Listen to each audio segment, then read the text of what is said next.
everyone, welcome to this tutorial, and in this video I will be showing you how you can recreate this modern triangular logo. Now it's really easy to do, and let's see how that's done. The first thing I'm going to do is that I'll be creating a new document. And in this video I will be using this custom sized document which is 1000 by 1000 pixels, and I will be renaming my document to be modern logo. But also, if you want, you can use any of these custom sized documents which is provided by Adobe Illustrator.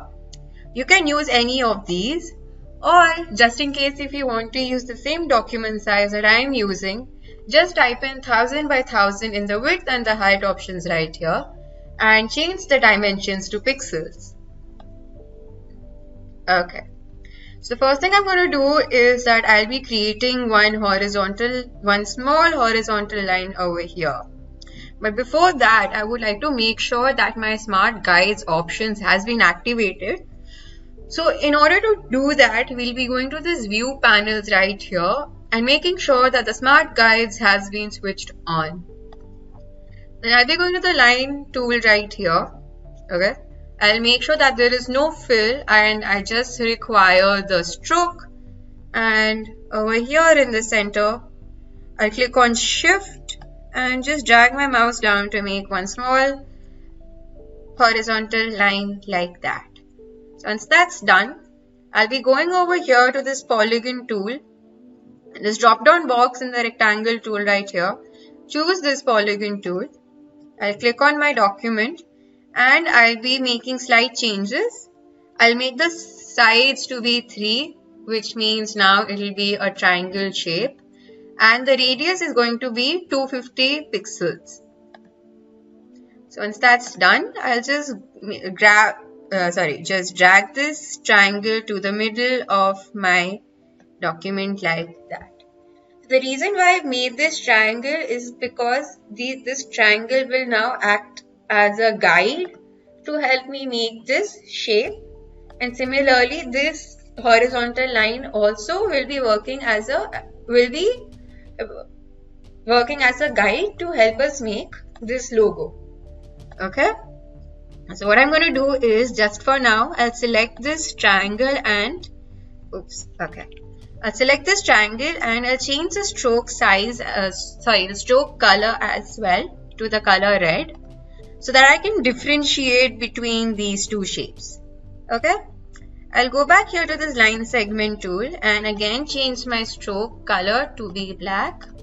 I'll come over here to this middle portion, click on Alt plus Shift and drag my mouse onto one side, and as you can see that the line also gets extended on the other side as well, and we let go. Okay.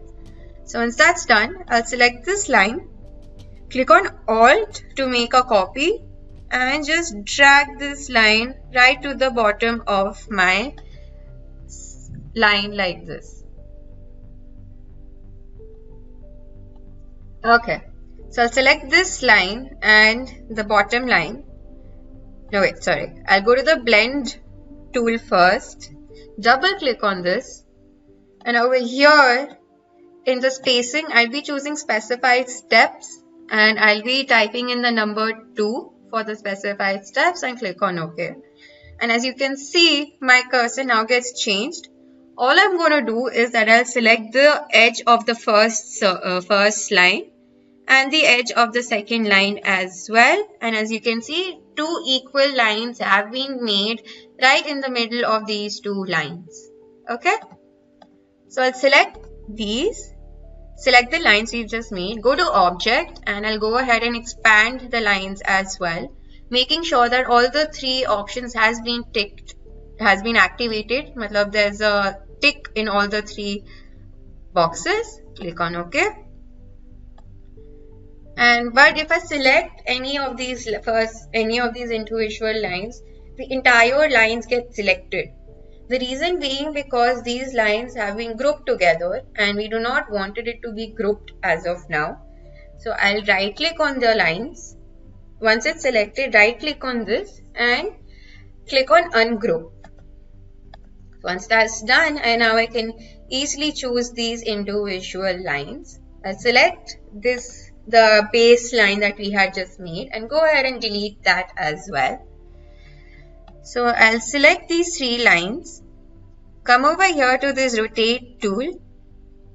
I'll zoom in on a little bit. Now you see this light blue icon, right? So I'll just select this by clicking on Alt and get it here at the bottom of my horizontal line like that. And make sure that the angle over here, and give the angle to be 120 degrees. Click on copy like that. And click, while it's still selected, click on Ctrl plus D to make another copy like that. Okay, so now that's done. What I'm going to do is that I'll just select the horizontal line that we had just made and go ahead and delete that. Do not need that as of now. So what I'm going to do also is that I'll select the triangle we had just made and click on the direct selection tool. And as you see that all the 3 points have been selected, and these corner points, these circles have come right in front of our points. So over here in this corner panel right here, I'll change the edges to 20 pixels and click on OK, and that's it. So what I'm going to do now is that now that our grids have been made, I'll go ahead and also I'll just edit this a little bit more. I'll just bring it to the side like this. Yep.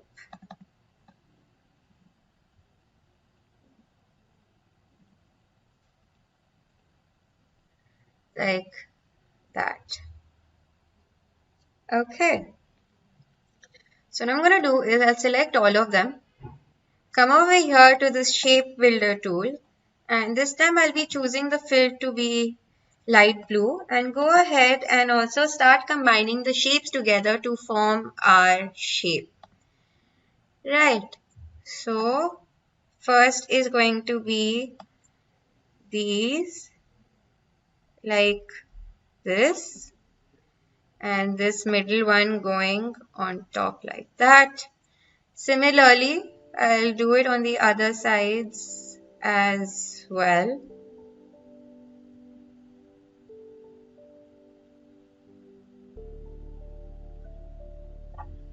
Using this as a guide, okay. Wait, so this is made, so I'll be using this as a reference as well. So this one goes like that, and this middle one goes all the way there. No, wait, it goes still here.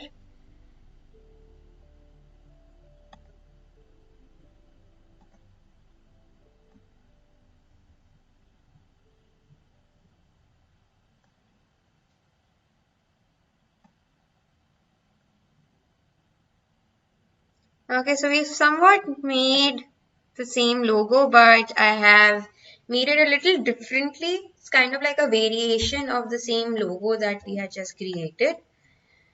Right. So what I'm going to do is that I'll select the 3 edges, the 3 parts that we have just made, and go ahead and also hide the selection. Oops. Object, go to hide selection. I'll select all the excess lines, delete, come back to object, show all. I'm going to go ahead and zoom in. I do not require the triangle. I'll go ahead and also now change the color of each shape. so that you are able to differentiate, and it's kind of interlocking as well. I'll select all of them and go ahead and also remove the stroke like that. All I have to do is I'll select this and go ahead and also just resize this so that it fits the entire document like that. And there you go. We've made a modern a modern triangle logo. So let's go ahead and also save this document. In order to do that, I'll be going to File, clicking on Save As. So by default, my file name is going to be the same as my document name, which is the modern logo. The Save As type is going to be Adobe Illustrator as well. I highly recommend that we save a file in this format so that just in case if I want to make any further changes, I can easily do that by accessing my Adobe Illustrator file. So once that's done, I can go ahead and click on Save and click on OK. And there you go. I've made a similar modern logo of the reference logo right here. So I hope you found this video to be useful, and with a little practice you can also play around with different shapes as well and make such similar logos and play around with the colors as well. Thank you for watching and stay tuned for more.